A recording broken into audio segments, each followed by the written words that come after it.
अगर आप सिर दर्द, जुकाम या बुखार जैसी छोटी मोटी बीमारियों को दूर करने के लिए अपनी मर्जी से कोई भी दवा खा लेते हैं तो अपनी इस आदत में तुरंत सुधार कर लीजिए, क्योंकि केंद्र सरकार ने 328 FDC यानी फिक्स्ड डोज कॉम्बिनेशन वाली दवाइयों पर पूरी तरह से प्रतिबंध लगा दिया है। फिक्स्ड डोज कॉम्बिनेशन वो दवाइयां होती हैं जो 2 या उससे ज्यादा दवाइयों को मिलाकर तैयार की जाती हैं। इसके अलावा 6 दवाएं ऐसी हैं जिन्हें कुछ चुनिंदा बीमारियों के इलाज में ही इस्तेमाल किया जा सकता है। इसका असर ये होगा कि कई लोकप्रिय दवाइयां अब मेडिकल स्टोर्स पर नहीं मिलेंगी। इन दवाइयों पर प्रतिबंध इसलिए लगाया गया क्योंकि लंबे समय तक इन दवाइयों को लेने से आपके शरीर पर बुरा असर पड़ता है।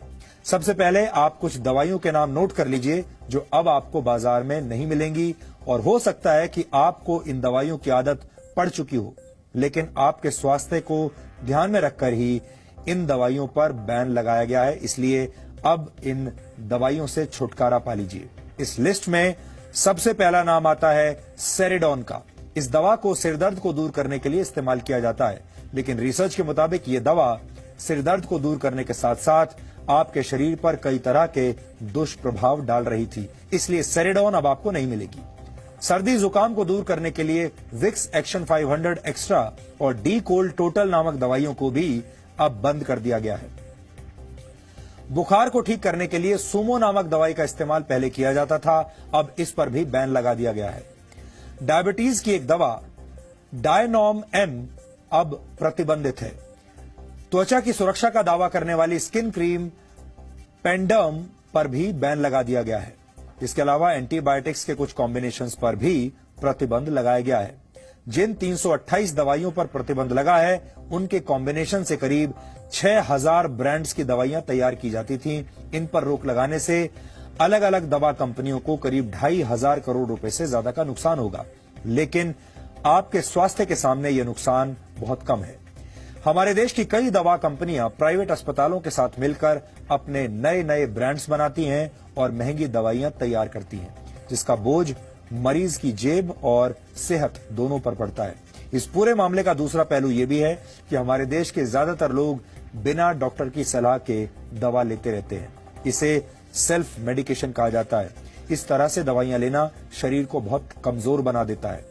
देश के 10 शहरों के 20,000 लोगों पर एक सर्वे किया गया था। इसके मुताबिक 52% लोग बिना डॉक्टर की सलाह लिए दवाइयां लेते हैं। सेल्फ मेडिकेशन में 31% दवाएं बुखार के लिए, 19% सिर दर्द के लिए और करीब 17% दवाएं पेट दर्द के लिए ली जाती हैं। इनमें 38% लोग मेडिकल स्टोर पर जाकर अपने परेशानी बताकर दवाएं खरीद लेते हैं और डॉक्टर के पास कभी नहीं जाते।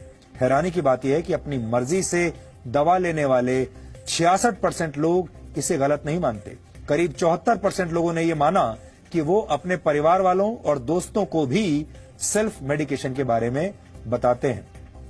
आपने भी कई बार यह नोट किया होगा, जब आपको कोई बीमारी होती है, कोई परेशानी होती है, तो आपके परिवार के लोग या आपके दोस्त आपको अलग अलग तरह की दवाइयां सजेस्ट करना शुरू कर देते हैं और आपको कहते हैं कि आप ये वाली दवाई लीजिए, इससे आप ठीक हो जाएंगे। लंबे समय तक बिना डॉक्टर की सलाह लिए दवाओं का सेवन करने से हमारा शरीर ड्रग रेजिस्टेंट हो जाता है, यानी कई दवाएं आपके शरीर पर असर करना बंद कर देती हैं।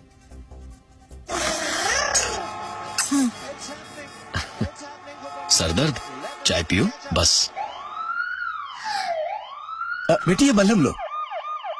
ये सब कंफ्यूजन हटाओ। सरदर्द अंदर है तो इलाज बाहर से क्यों? सेरेडॉन लो। सिर्फ सेरेडॉन और सरदर्द से आराम, ना रहे पीड़ा ना रहे दर्द, सिर्फ एक सेरेडॉन।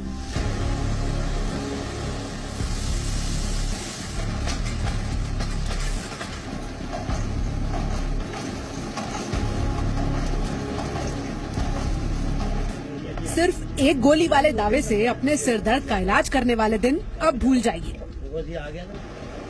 क्योंकि आपकी सेहत को ध्यान में रखते हुए सरकार ने 328 दवाओं पर रोक लगा दी है। भारत के दवा बाजार में मौजूद 6000 से ज्यादा ब्रांड्स में से ये वो कुछ नाम हैं जिनसे लाखों करोड़ों बीमारों का इलाज हो रहा है, लेकिन अब ये दवाएं बाजार में नहीं मिलेंगी। अब आपके मन में ये सवाल जरूर आया होगा कि कल तक हम ये दवाएं खा रहे थे तो क्या हमारी जिंदगी खतरे में थी? कई दवाओं के मामले में ये कहा जा सकता है कि हाँ, सिर्फ हमारी जिंदगी ही नहीं, आने वाली कई नस्लों की जिंदगी खतरे में थी, खासतौर पर एंटीबायोटिक्स के मामले में।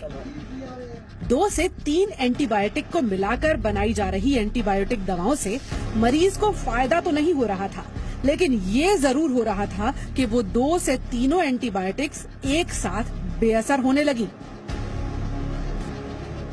ओवरऑल देखा जाए तो आई थिंक ये बेनिफिशियल है इन द सेंस कि इसका एक लॉजिक है क्यों किया है सरकार ने, और ये प्रोबेबली बहुत पहले हो जाना चाहिए था, क्योंकि ये थ्योरेटिकली इरेशनल कॉम्बिनेशंस है। मतलब कहने का मतलब ये है कि जब 2-3 दवाइयों को मिला के एक पिल में बना दिया जाए तो तीनों दवाइयों का एक लॉजिक होना चाहिए कि क्यों यूज कर रहे हैं। सपोजिंग मैं एज अ डॉक्टर एक पर्टिकुलर सॉल्ट ही प्रिस्क्राइब करना चाहता हूं, लेकिन वो अवेलेबल ही एफडीसी में है, तो साथ में 2 मैं और एडिशनल सॉल्ट्स दे रहा हूं जो मरीज को चाहिए ही नहीं।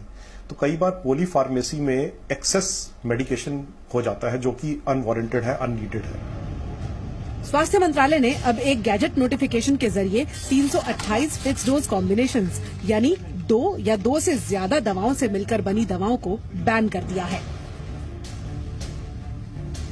मोटे तौर पर इनमें पेन किलर, डायबिटीज की दवाएं, एंटी एलर्जिक और एंटीबायोटिक दवाएं शामिल है। इनमें से ज्यादातर दवाएं सिर्फ भारत में ही बिक रही थी। इन्हें बैन करने के लिए सरकार को एक लंबी लड़ाई लड़नी पड़ी। 2016 में सरकार ने इन दवाओं पर बैन लगाया, लेकिन दवा कंपनियां सरकार के आदेश के खिलाफ अदालत चली गई और बैन पर स्टे मिल गया।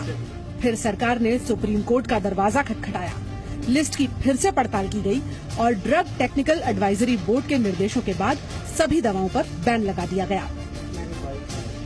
ये तो पुराने जो 2016 में बैन हुई थी, जिसको वेरियस कोर्ट्स ने, पर्टिकुलरली दिल्ली हाई कोर्ट ने स्टे दे दिया था, ये सब वही दवाएं हैं, कोई नई दवाएं नहीं आई हैं।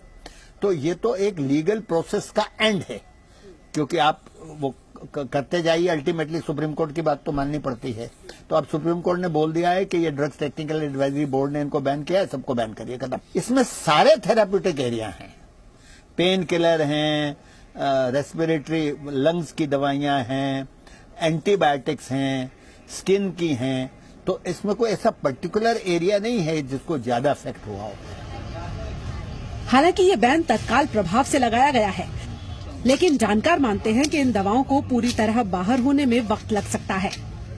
बाजार में इन दवाओं का काफी स्टॉक मौजूद है और बैन को लेकर दवा कंपनी के अलावा केमिस्ट, डॉक्टर और आम जनता को जानकारी होना बहुत जरूरी है।